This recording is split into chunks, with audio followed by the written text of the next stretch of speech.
Hey, I'm not sure if it's my end, but I cannot hear you. Oh no, not tech difficulties.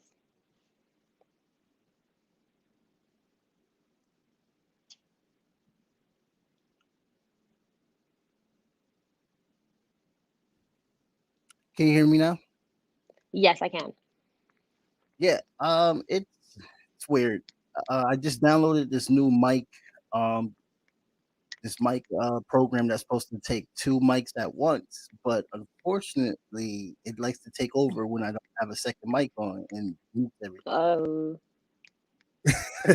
listen, I've been through my fair share of mic issues in my line of work, so completely understood and sympathies. Yeah, just trial and error, try to make sure make sure I get the right fit. Um, Right, so I'd rather have that than no sound at all, and just like freaking out, like, oh my god, what's going on? exactly. Like I'm comfortable having an issue with you because I know you, but if it's somebody else that like out of nowhere, they're just gonna be like, this Right. guy, my agent emailed me to talk to this guy. You don't even know what he's doing Mhm. right now. How's it going, Definitely. Monica? Good, good. Same old. I'm good, doing all right. Word. So for people that are listening, Monica is my comrade from the NYC branch, and she is also the producer and host of Breakthrough News and on the Picket Line. Is that a podcast or that's just another news outlet? It is a podcast. I actually haven't done an episode, and in a period of transition into doing more video content for Breakthrough because we're mostly a video platform. So yeah, but people can still look it up on Spotify, Apple, and Google Podcasts. I got a couple months worth of really solid content. But for now, on the get line is not really a thing.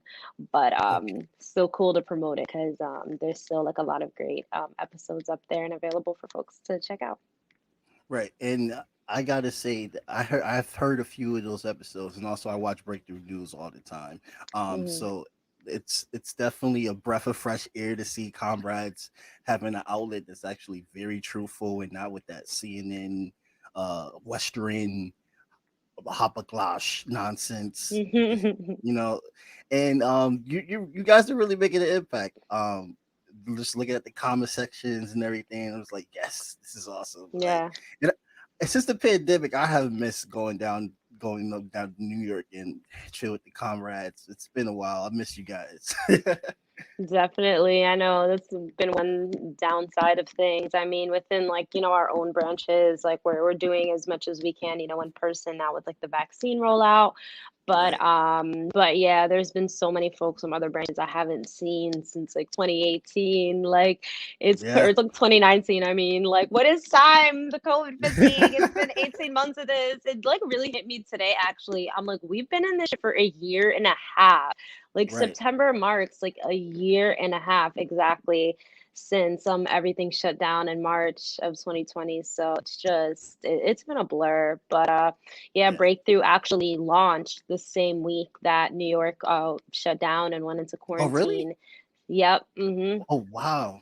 So that was a huge adjustment. We had everything figured out within our studio space here in Manhattan, and a flow of things like really just set up, and then we had to go into quarantine and figure out how to work, our tech and, just Mm. totally change our recording format, to be all remote. So it was definitely a rough launch. And I always say, like, we never got to have like an official launch party or nothing like that. Like, Right. Right. but now, we're all back in the space that we work out of. We've been back here for a few months now, but yeah, let's see what the winter brings us, honestly, because things are looking Yeah. a little dire right now already. Yeah. Um, that's exactly what I've been talking about with some working class people, especially at my job. Like, since I Mm. work at the hospital, a lot of them were Mm. freaking out about the vaccine, and it's majority black in our department, so we already Mm. have that. Like, colonized stigma, that how we feel about it, and not trusting Right. it, and how we need so much more education in order to trust it. And I was one of those Mhm. guys. I was one of those guys like, man, listen, let me tell you about this vaccine. Like I did everything I can, but it's all a decision of the working class. And Mhm. we were, and I was just like, bro, it's gonna get cold, man. Like you guys, Yeah. Yale already finally made a mandate to make sure all their employees are vaccinated, so that's good. Shouts out for Yale for waiting to do that. I wish they would have did that earlier, but I understand now. I Mhm. get it. I get it. It's a protocol. You gotta take time to do stuff like that. So I'm not gonna really critique Yale on that, but yeah, I'm scared for the winter as well too. I Mhm. don't know how it's going to be. How is it now with the backlash with the governor in New York? New York has been on the radar for.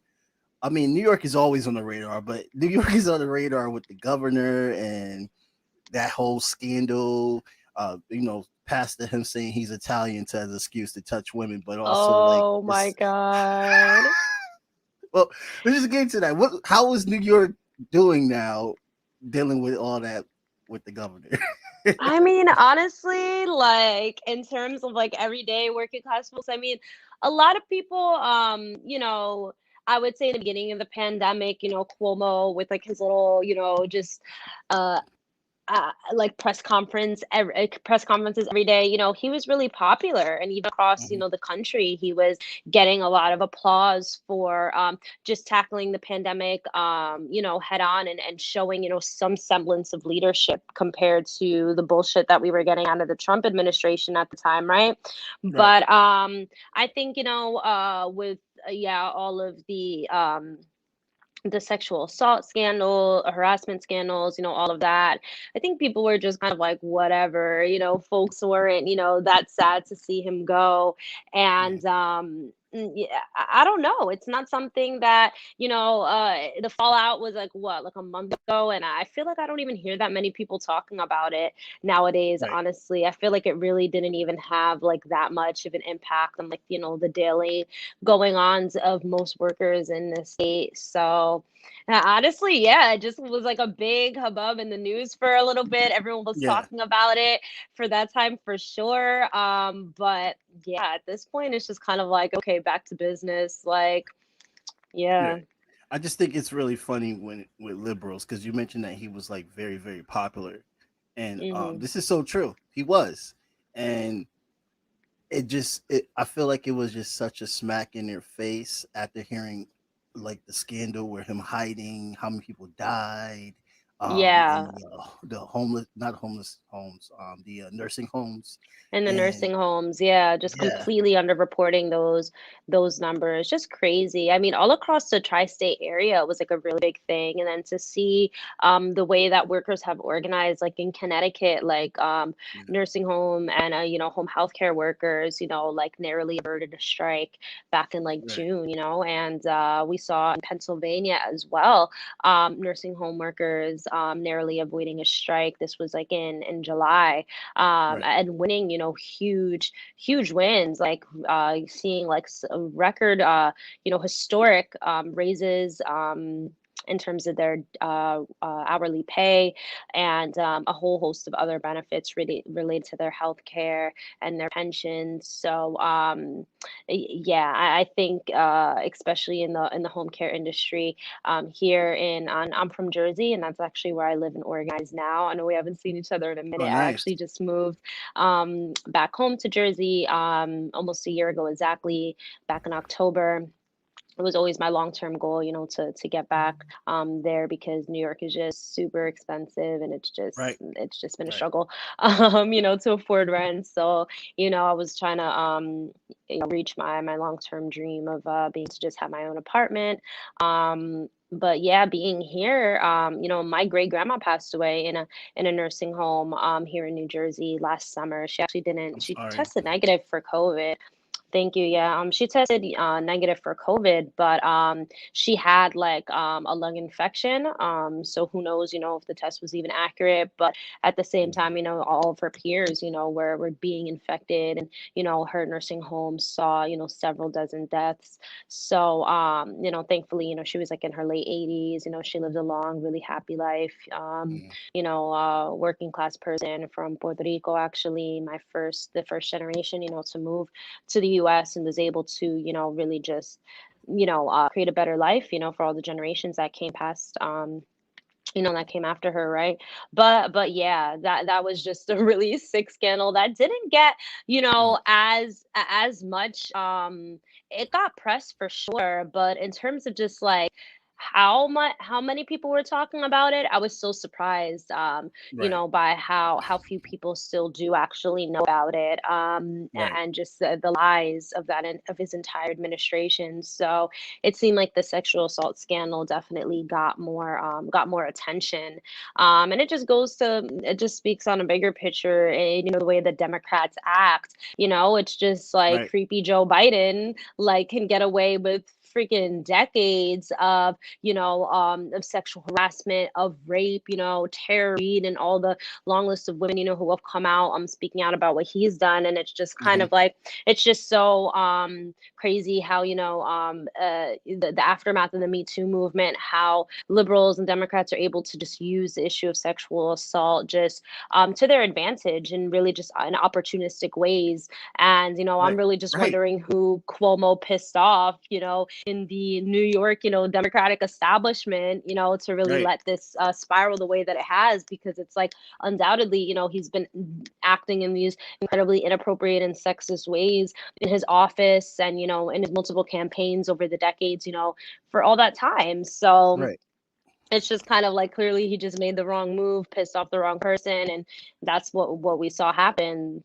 So yeah, I it's just totally sick. agree. Mhm. Because they protected Bill Clinton, they protected Mhm. Biden. And Mhm. you see how hard they went on Kavanaugh. And that's a prime example, just the contrast of how the Democrats used Kavanaugh to just go in on him. And then when the accusations came up about Bill again, because let's just not act like Mhm. this is a new thing, but and the accusations with Biden, they're just like, oh, crickets, we just gotta get Trump out of office, guys. I don't even if Right. Biden could be out here doing this shit. We just gotta get Trump out of office, Right. guys. And it reminds me because I like how you say Cuomo probably pissed somebody off, and I I listen to a lot of right wing news as well too, just to hear what the fuck Mm. they gotta It's say. important. And it, yeah, it is. And sometimes I get annoyed, and I'm just like, I can't listen to this shit. But something that struck me, I was listening to this interviewer named Pat David. He was interviewing Mhm. uh what was he, Colombo? Yeah, Colombo crime. He was a captain. He was a cop regime. His name was Michael Francis. He actually like became like a millionaire just stealing gas and getting money off of the taxes from the government. Um, Mm. so he knew the Cuomo family, and Anthony Cuomo, which is Andrew Cuomo's father, was into the mob heavy. So they knew the family, and they said not Anthony, Andrew is a bully. He's an asshole. He his whole life he just been rude and disrespectful to people. So I could definitely see him pissing somebody off, And and then typical a rich lot of people, boy shit, like right? you've been Typical spoon rich fed boy your shit. entire life. Like now you're in a position of power that was just like hand me down to you. Right? And, Your you father was a know, governor. Now you're a governor. And one thing it's that just struck me with crazy. Michael Franzese, he said that the mafia fucked with the Democrats hard. They didn't fuck with the Mm. Republicans. And he said the reason why is because Republican was like the law and order party, which we already know. They're like bootlicking Right. hard for the law and order. But the Democrats were willing to do anything corrupt just to Mm.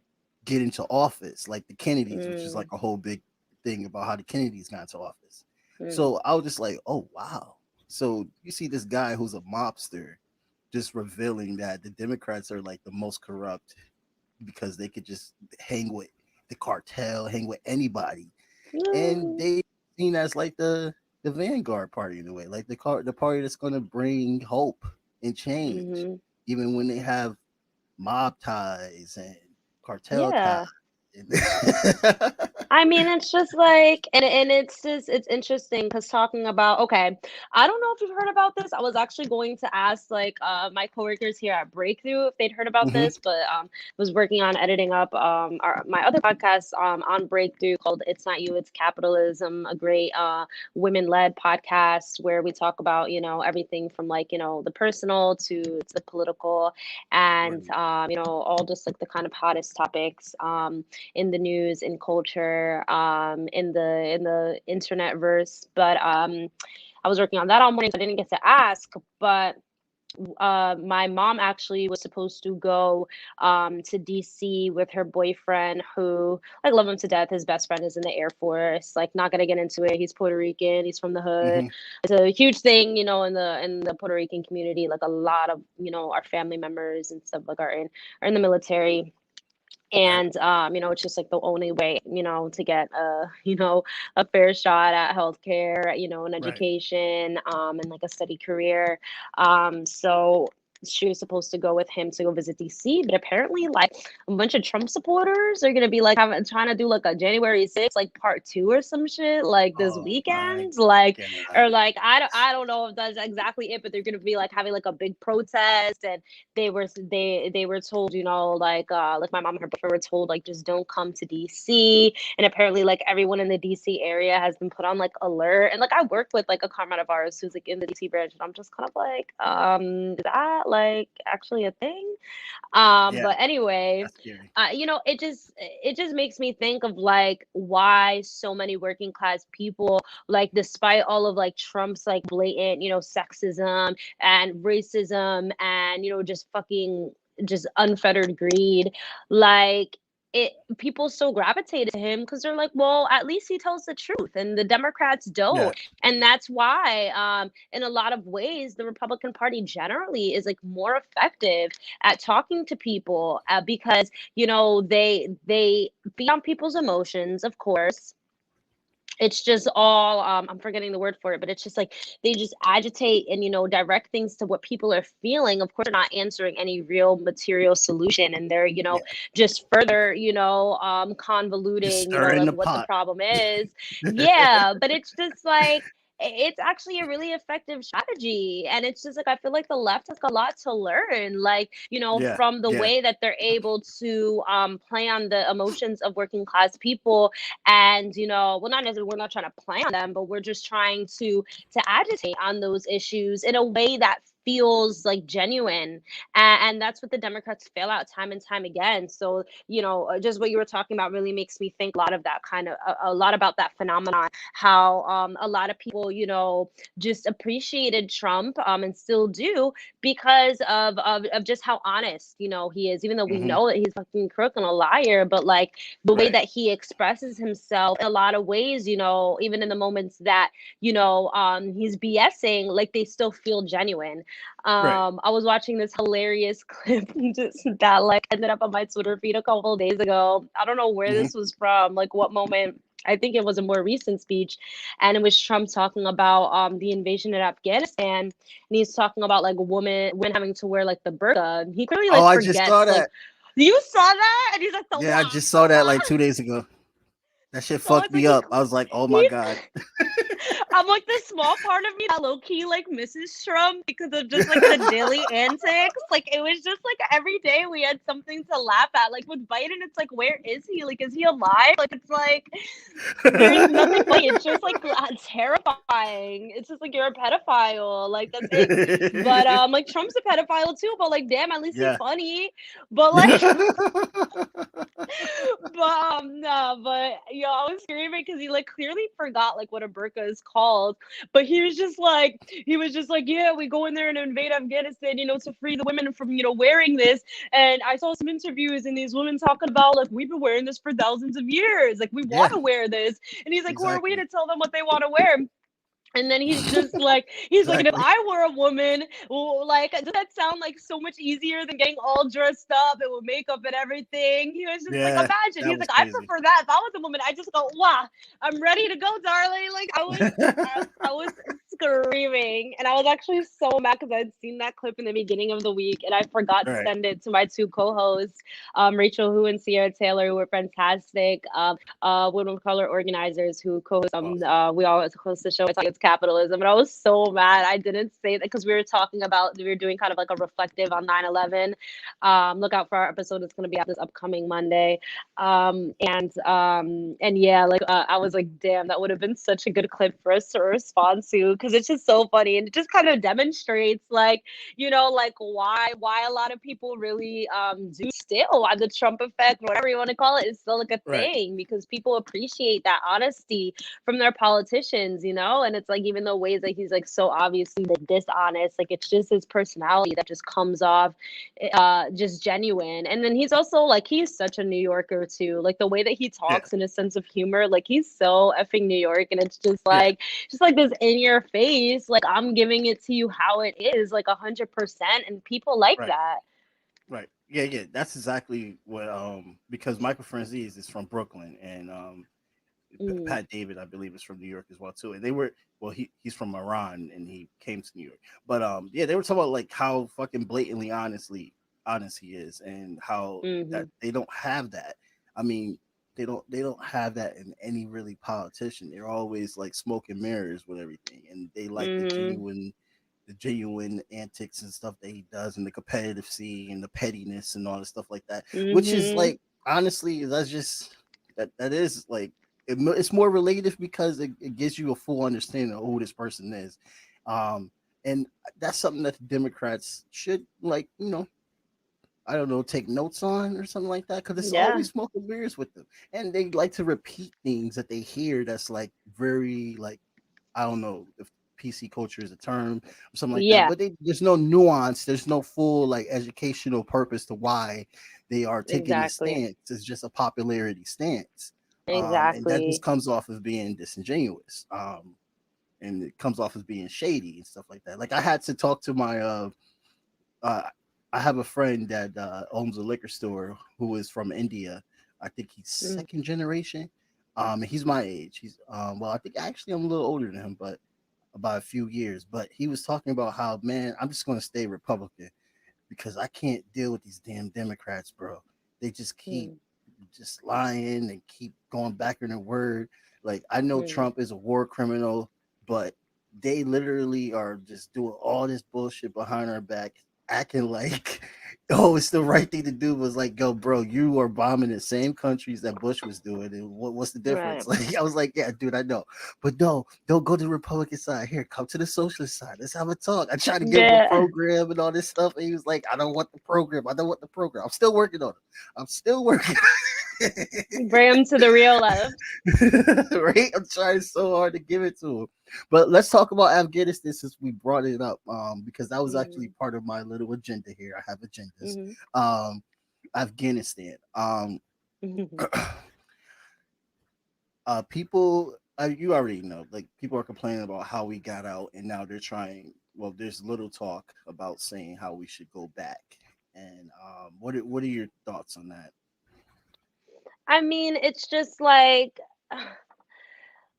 this goes back to over 100 plus years of the remnants of colonialism in the Middle East, which is just like also like I mean I'm gonna call the Middle East because everybody calls it, that's what people recognize, but it's just like we're talking about Right, like East A I mean I'm like West Asia technically, like this is not even like the term Middle East is literally just like a made up word, yeah, and yeah, yeah, it just really goes back to, the Sykes-Picot Agreement and the way that the Middle East was just carved up, by at that point the British Empire. And, now the right, US, had just post World War II period has just stepped up as like the largest, colonial capitalist empire in the world.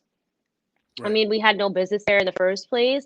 We were funding the Taliban for decades in, right. this Cold War on People on the forget that. Soviet Union. Yeah, like and it's just like, in this current moment, it's just like we're talking about $6 trillion spent on the wars in Afghanistan and Iraq. We're talking about upwards of 900,000 people murdered, mostly innocent Afghani and Iraqi civilians. We're talking Right. about this really just new stage in the way that our new phase really, and just the way that the US carries out warfare, the now the just regular use of drone warfare.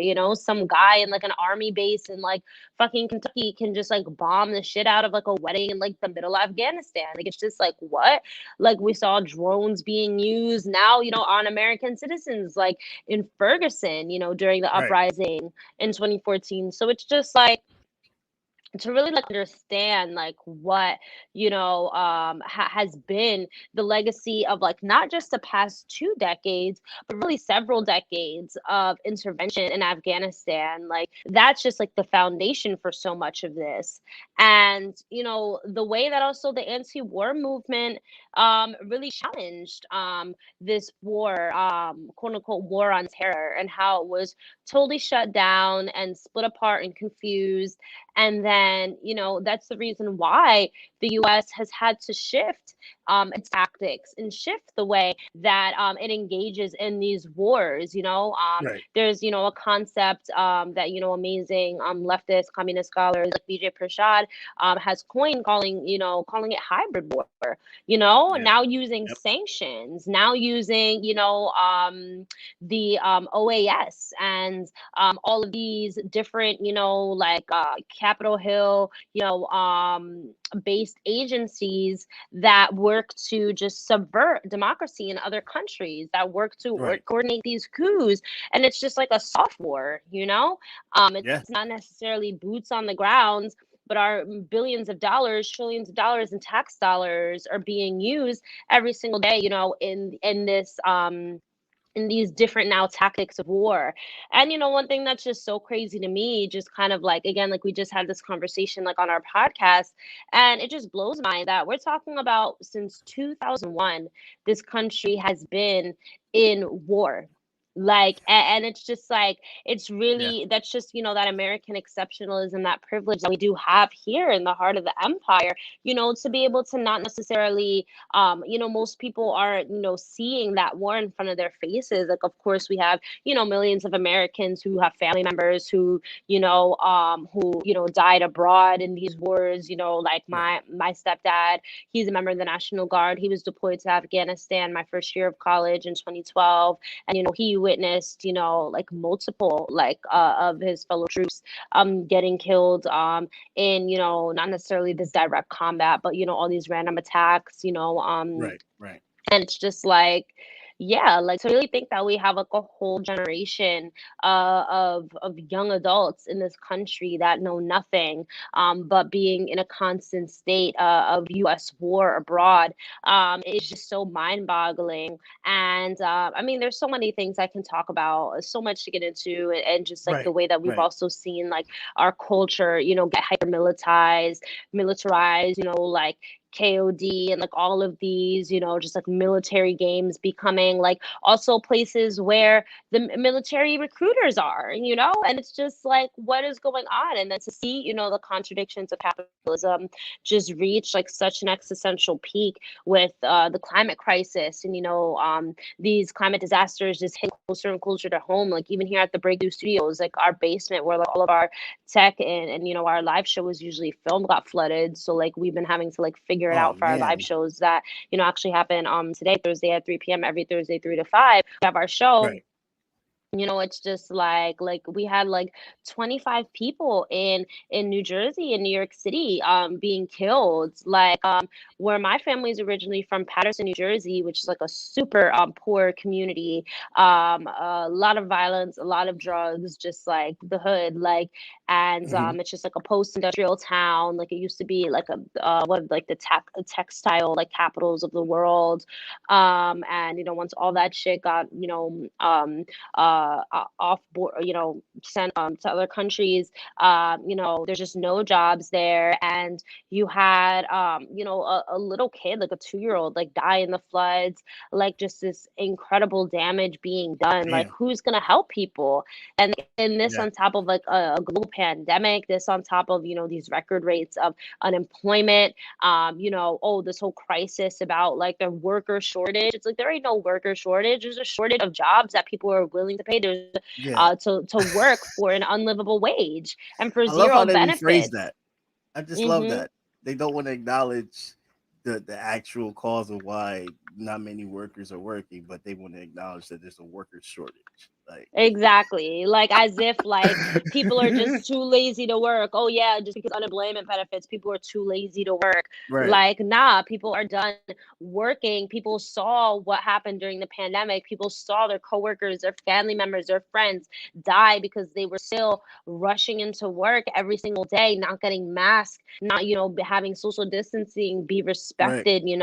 We were having to Fox News calling for us to sacrifice our grandparents for the economy. Like what? Sacrifice your grandparents for the economy. Ain't that some shit? Like I just went on a million tangents, but it's just all so connected. Like the Yeah, more and no, more no, that you're people right. start to realize that this military industrial complex, like all of these bombs, like all of these bases, being built up all around the world, like this is taking money out of our pockets. This is taking money Right, out of our social safety net, money that could be right, used to fix our roads, to fix our schools, to right. fund child care, to fund elder care, to fund our pensions. It's too busy being used to spill blood and sow Right. chaos all around the world.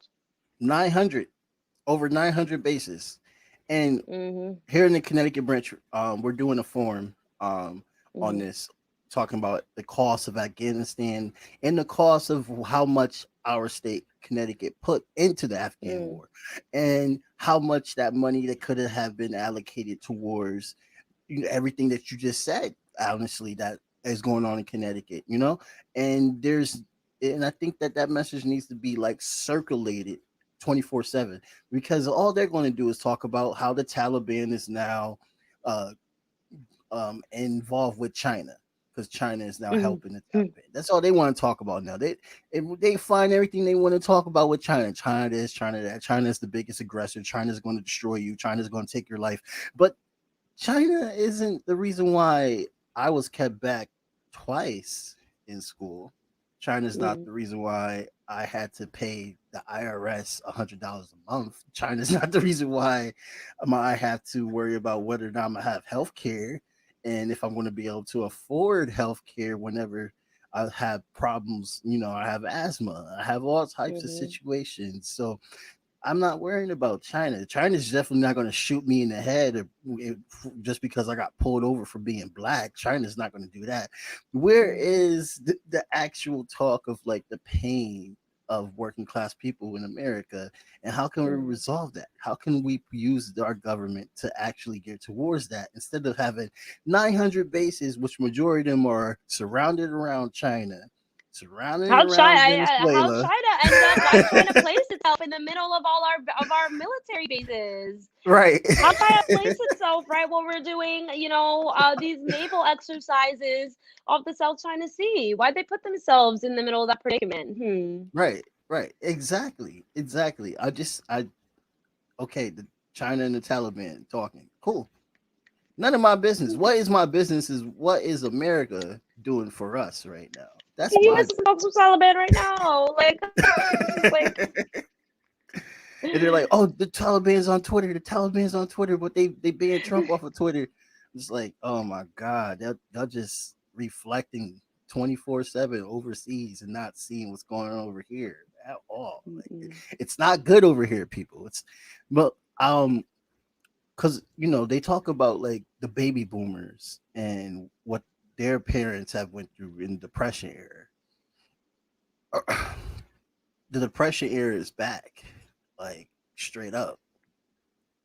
Like millennials are in the depression era, Right. and we didn't have student loan. My parents, well, my parents are XYZ, but the baby boomers didn't have student loan problems. The baby boomers didn't have housing issues on a scale like where no one my age Hmm. can afford a house at all. Like, man, like I could The barely pay minimum my wage rent. was something that people could actually like decently live on. Like in Right. none of the 50 states can anyone afford a two-bedroom apartment on a minimum wage No one. basis. Like it's just crazy. I was actually doing because right here in New York City, the PSL is running a mayoral candidate. Kathy Rojas, who is a badass organizer. I've had the Yeah, she's honor dope. of working with for years now here in our New York branch. A born and raised New Yorker from Queens, the daughter of Colombian immigrants. She's a public school teacher. And, on her platform, when it comes to housing, we're saying the PSL, obviously she's running as PSL, like we're Mhm. saying that no person should be able to spend more than 20% of their income on rent. And I was actually doing the math just today. Like I had done it months ago when we first were drafting up the platform. And yo, I was just like 20%, that would literally be exactly half of how much I'm spending Right. on my studio apartment, not here in New York, but like right on the Hudson River, like right across from the Hudson River by Right. the Lincoln Tunnel. I live in a city called West New York, and like literally I'm like so, and it's just so mind numbing to be like, yo, like I'm spending 60% of my fucking income just on rent and bills alone, and on like some like credit card debt. And I'm like, shit. And I moved out in the middle of the pandemic while student loans have been on pause. Like, I am like, Yeah. bro, like, once that fucking pause is up, like, I'm gonna be Yep. so fucked. Like, I'm just Yep. like, I'm gonna, like, I literally don't know what I'm gonna do. Like, it's just so insane. And when you think about how, like, the minimum, like, in terms of, the minimum wage and how it's risen and in contrast to inflation, it's like if we were actually supposed to have like a minimum wage that makes sense for the cost of living right now, forget Right. 5 for 15, that shit would be $26 an hour. Right. Like Right. it's just like, what world are we living on right now? And like there's this really great quote by some Marxist scholar, but and it basically just says that like the working class of America would like really rise up and like, understand like where the fuck they're at if like, I'm literally not those words, but like essentially that the working class would like, of America would have like so much more power if they didn't see themselves like as just temporarily embarrassed millionaires. And that's like really it. It's just like, come on. Yeah. And like I see it like so much in my family who like aren't really in politics, and it's just like this individualism that we just like soak up like a sponge, and just feeling like, It's well, I just awful. got to be like the first millionaire in the family, like I just got to Exactly. hustle, I just got to work two jobs, I go to school. Like it's just like, this is not human. Like this is not like, guys, like this isn't normal. Like this is Right. not Right. okay. Like, and yeah, go back to China, which has literally eradicated extreme poverty. Like, can we talk about Don't that? don't don't But we're say not that, going Monica. Don't to. don't We're just don't gonna don't trigger demonize them. that. Don't trigger them, Monica. Don't freak out on that. Who took Yeah. who out of poverty? What? What are you talking Right. about? Mhm. So many political leaders in the Western world has acknowledged that as well too, and Mhm. people are still not accepting that. They still think that Mhm. it's the rules. I mean, people have came after my job for me defending China, saying that I support Uyghur genocide, Oh, basically. yo. Um, yeah, Monica, I have people come after me, like email my job and tell me that when they see me at the protest, they're gonna fight me and call me Oh. a black KKK member, like straight up, Oh. like, oh yeah, it's real in these streets with the China hate, like it's Mhm. it's real. And at this I'll point, I square up. really just don't care. I just don't care at this point Mhm. because I'm just like, what are you gonna do? Oh, you're gonna attack me, but you can't stop the truth. You can't Right. stop the fact that you live in the belly of the beast and you're trying to, like you said, be an individual. But we can all be Mhm. individuals. But what about collective? What can we do as a community? How can we build as a community? How can we give our Mhm. community the opportunities that we need to thrive? It's not about just building wealth. I mean, we can have wealth Mhm. within our culture, but if We we have was plenty of building wealth. wealth in this Yeah, country. Like exactly. Just make them share the the wealth. wealth been built. We've been building it. Our Right. class been building it. Right. Right. Every worker, all the exploitation, you have gave them wealth. It's time to take that Mhm. wealth back. It's not their wealth. And Mhm. I had a comedian in on yesterday that I was trying to explain about how if they're working their ass off and busting their ass to build wealth, then they shouldn't have to give it to the bottom. So I just, I just let him talk because I want to actually hear what exactly he means by this. Mhm. And then he was like, "Oh, well, they're going by the law, so maybe they get the laws changed." I'm like, "So do you think that we should change the system to make it better for everybody?" He's like, "Yeah, yeah, we should change the system to make it better for everybody." All right, then Yeah. why are you saying let's not have wealthy people give to the bottom? Because if we change the system to make it better for everybody, that means that we're going to force the wealth of these wealthy people to give it back to the people, which they got it Mhm. from. I don't know. It was a little confusing, but he clearly kind of agreed with me in the end. So it was a little confusing. One more Yo, question because I know. temporarily embarrassed millionaires, like straight up, like Yes, that right yes, there. but you're not. If okay, you're not a capitalist if you are not. To me, I don't know. You're not a capitalist if you're not rich and like a Jeff Bezos Right. If or you don't own the even means of like a Pat production, David. Yeah, yeah. If you don't you're just own the defending means the of production, capitalists. right? You're just yeah. You're basically like a capitalist slave, and I don't want to say slave, but that's kind of what it is. Like we're all like capitalist slaves in a way, and we got to free Pull up ourselves from on the this guy master. like you're a slave. Wake up, people. No. No, that's not how we're But gonna do that's it. exactly how to have these conversations. Yeah, you Right? just gotta listen to people and meet them where they're at. And yeah, Yeah, yeah, I definitely agree. I definitely agree. Did you by chance pay attention to what happened at the Met Gala? had to pay a little bit too much attention, unfortunately. But yeah, conversations needed to be had because people were really, really had their panties in a bunch. Yeah, yeah. Yeah. I mean, Identity it's politics is a big problem. yeah, yeah, definitely part of it. I think the main point of it is, like I'll just go ahead and, my immediate reaction to seeing that shit was honestly like, I think this is a totally fine thing for her to do because what's happening right now, we have a budget reconciliation bill that's Mm-hmm. being held up because the Republicans and a small minority of more conservative leading Democrats like fucking Joe Manchin want to Mm-hmm. hold up this bill that would actually have a major impact on the daily lives of millions of workers. We are talking about free pre-K for 3 and 4 year olds. We're talking about establishing tuition free community college for Mm. 2 years. Yeah. Okay, we're talking about a host of a whole other, yeah, reforms because we got to Yeah. fight for reforms when our Right. people are literally dying in debt and can Right. barely afford to pay their rent and bills and put food on the table for their families. Like, yeah, we are going to fight for reforms. So, like, and then, Mm-hmm. yeah, like it totally makes sense because the whole crux of the issue is that the ultra wealthy of this country and the people that are going the hardest to defend them don't want to spend a single dollar more in taxes. So yes, Right. tax the rich. Yes, I will Tax the damn co-sign that rich. message. Like, so it's just the Eat them. online No, I'm joking. kerfuffle. Oh my gosh. Like, but it's just like the whole online kerfuffle over that was just so it was Right. just so upsetting. It's just like you go to any working class person and you explain to them the incredible disparities that we see between what average everyday middle of the road earners pay in taxes compared to what wealthy citizens of this country pay. I bet you can get anybody, even someone in a red state who says that I will never vote for a Democrat and da da da, they're going to say tax the rich to fund Yep. social welfare. Right. Like, so for people to get so angry over that and also try to act like what else do you expect from AOC?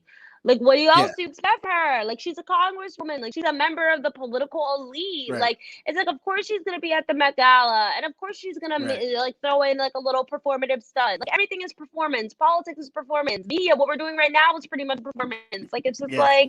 it's just so that really had me tight. But I was Yeah. just like, y'all internet leftists are not going to get an ounce more of my energy. But it does need to be talked about because I was seeing a lot of people that I know who are like actually fantastic organizers, and Yeah. who are doing real awesome, community building work, grassroots work, mutual aid work, all the stuff that's completely necessary, but just like saying all this bullshit online. And it's like, bro, like, we need to get off Twitter. We need to get off Yeah. Twitter. We need to spend more time talking with our class.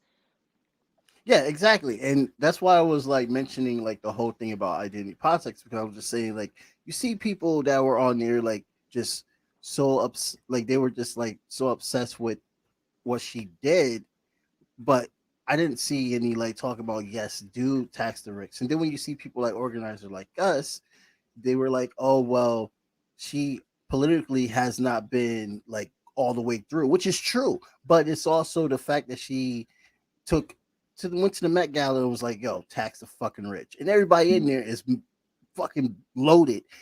It's like what, $30,000 ticket to Yeah. even get into something like that, and to shove that in their faces. I take that as very much courage in talking about the immigrant family. Um, what I think the conversation we're talking about how, okay, so let's add more pressure to the Democrats now that she's doing this. Let's see more from the Democrats from that. Yes, that's fine.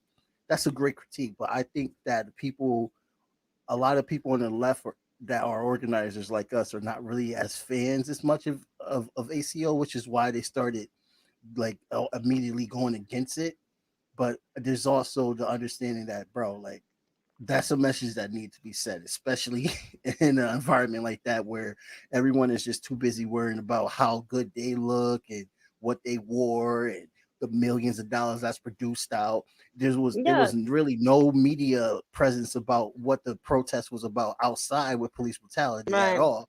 And so that was a good. I agree with that. I definitely agree with that. And Mhm.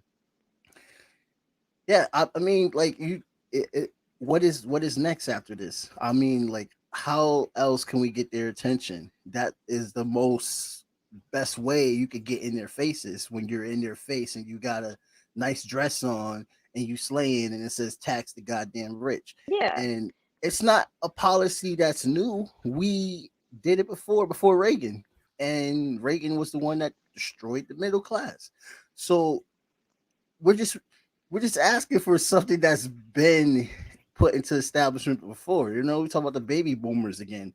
The baby boomers had that. They were able to get more unions and all this stuff and better jobs and stuff Mhm. like that because the rich were taxed. Um, and I think that all she doing is very asking for the same shit that happened in the 60s. Like the same It's policy that really not happened that before Reagan. radical of a concept, but in a Yeah. time where the working class is the most underpaid, the most overworked, the most overexploited since like the fucking Gilded Era. Like Right. we had like 10-year-olds like losing arms, like Yeah. in these factories. It's just like, come on, like it's just like this literally is like what this work with the state of the working class in this country feels like, and it's just Right. like, yeah, like this is a necessary reform. This is a necessary bill that needs to pass ASAP, immediately. Like it's been Yeah. held up in Congress for months because of the Yeah. Republicans. So, and then, yeah, instead of, yeah, attacking the Republicans for like just completely, like, let me not even get started on the fucking filibuster. Like, it's just like, we're just attacking like one of the most outspoken advocates like for the working class in our Congress, which yes is a bourgeois Congress, which yes, like what is democracy? We literally don't even have a right to like healthcare, housing, or any like of the basics of human life. But we got to start somewhere. Like the revolution ain't going to happen overnight, and it's a Right. process. It's a continuous process. Right. So, this like purity politic is just what is in so one of the many things. It's really going to like decimate the left and also make the left lose any semblance of credibility with everyday working class people, because if most people really had a true understanding of what that budget would mean for them and their families, they would be right on saying tax the rich on their freaking t-shirts and hats and shit too. Like, Yeah. come on. And then I just really want to say, there's just such an inherent sexism and racism to so much of the critique of AOC. Of course, we see it in the most blatant ways, from like the Fox News Oh yeah. commentators and right wingers. But it's really disgusting to see people on the left regurgitate a lot of these same things, because Yes. if Bernie was up there wearing a little tax the rich vest or some shit, he would not have received a sliver of the criticism that AOC has received. People literally hate her because she's an outspoken, pretty young brown woman. Like, that is literally so much of the impetus for the hate on AOC too. And this is, again, not a defense of her politics, not even necessarily defense of her as an individual. Like, I literally Right. went viral for a video back in March dragging her for coming at people who had critiques of the Biden administration and calling them bad faith actors, because that was just such a blatantly unprincipled moment, and that was just so wrong. But in this Right. Right. moment, for her to do that, it wasn't wrong. Like, it really wasn't wrong at all. Like, so it's just like, we really need to learn, like, when it's a time to really pick and choose our battles, and to, really, like, have like a true understanding of like what political moment we're in, and what the state of the working class is. Because, again, like, if you really had this conversation over tax the rich and what's going on with that budget bill with any everyday person who's not on fucking Twitter, and like who's not watching the news all the time, I bet your ass that you would show them a picture of AOC in that dress, and they would be happy to have seen that. And also, like, tax the rich was also like now a slogan that's been re-entered into like the mainstream, like, Yeah. just like a conversation because of that, Print at the those end of the shirts. day. So in some Print ways them. she was effective. Yeah. Like, Yeah. it's just, yeah. You know what? Now it's making me want to kind of recant my reaction video, because I was trying to say, like, yo, I wish that she would push more in the squad, because the squad Mm-hmm. has so much power.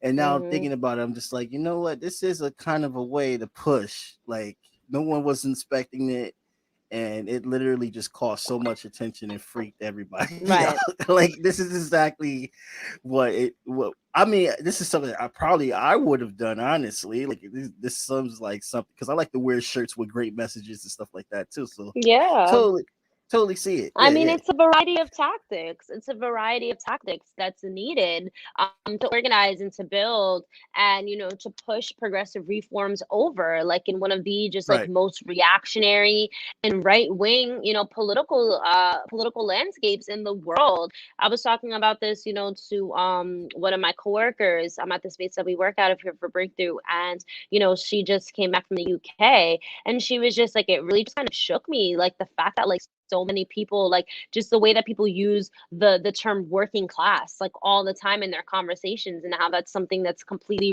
like just erased out of like the mainstream vocabulary of our class here in the US. And it's just Oh because, yeah. like, working class consciousness has just been decimated, like, Right. absolutely decimated. And it's just like, there's an inherent class consciousness that workers in a lot of other places have, that we don't, so it's just like, how do we use this moment, this fucking dress at the Met Gala, like Cori Bush's action, outside of the Supreme Court, over the eviction moratorium, all of these things, like, how do we use these particular moments to move our class further to the left, and to have us understand that we have a whole lot more to gain together than we do divided, and that we have an enemy, and that enemy is one and the same. The enemy is Wall Street. The enemy Right.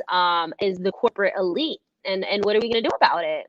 So, again, there's so many critiques of the squad. It's just like, there's so many critiques we can levy out in terms of, I just think a lot of the critiques of them are just fall flat on most people, because they're rooted in things that aren't really substantive. And, like, yeah, like, of course there's going to be like a certain backtracking, like, that's all politicians. They're going to say things during the campaign that they Oh don't yeah. actually do. But it's Especially just like, Democrats. yeah, but it's just like, what, like, what kind of critique are we going to put forward, that's going to speak to, like, the real strategy and tactics of what they can do as the most progressive members of Congress, like, those are the conversations we need to be having.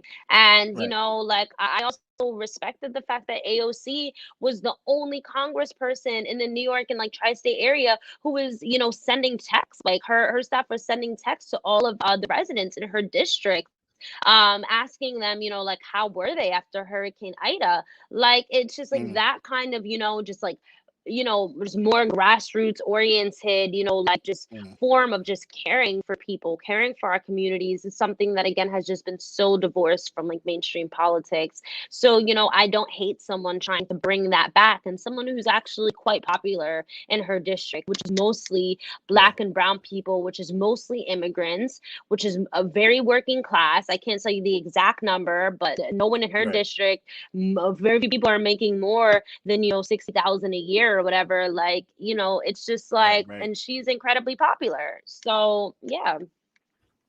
Would you say that she's the most popular politician besides Bernie Sanders in that in Washington right now?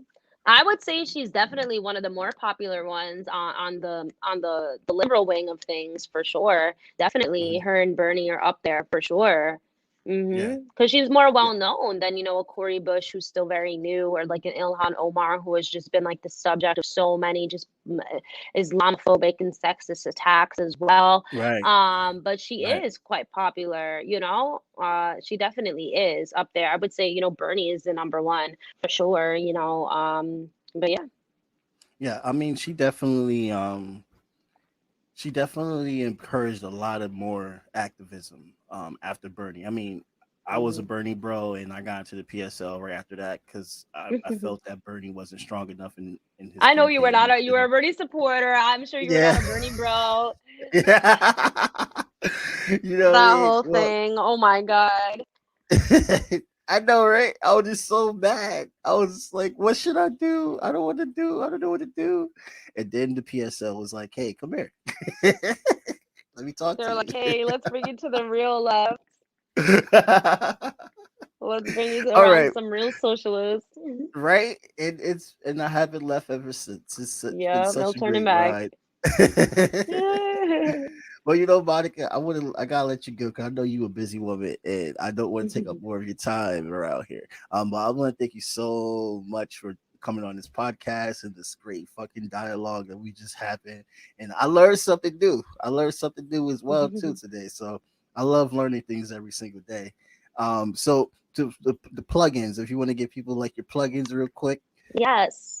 On Instagram and Twitter, follow at BT Newsroom to catch my work and all the work we do at the BreakThough News team. You can find us on YouTube and on Facebook, just looking up BreakThough News. And thanks so much for having me, Jabari. It was great to see you. And excited for the next day. Maybe we'll link up. I got a huge protest on Washington or some shit. Who knows? Yep. But and I've been owed the New Haven branch a visit for some time now. So definitely. I'm very excited to see you some point soon, hopefully in person. And thanks so much for having me. I really respect the work you're doing here for sure. We need to have more people-powered media and just real conversations like this is what's going to move our class and get us in the place that we need to be to really recognize our power and get everything that we deserve. Yeah, thank you so much. This is a great day already. I might have an awful shift at my job, but I'm already set for the day. This is all I need. Thank you so much, Monica. And everybody that's listening, check out Monica's plugins, check out BreakThough's News. A lot of great stuff. So have a good day. You too, Comrade. Bye. Collectively transforming community, peace in our human family, volume in unity, divine light shining individually, collectively transforming community, peace in our human family.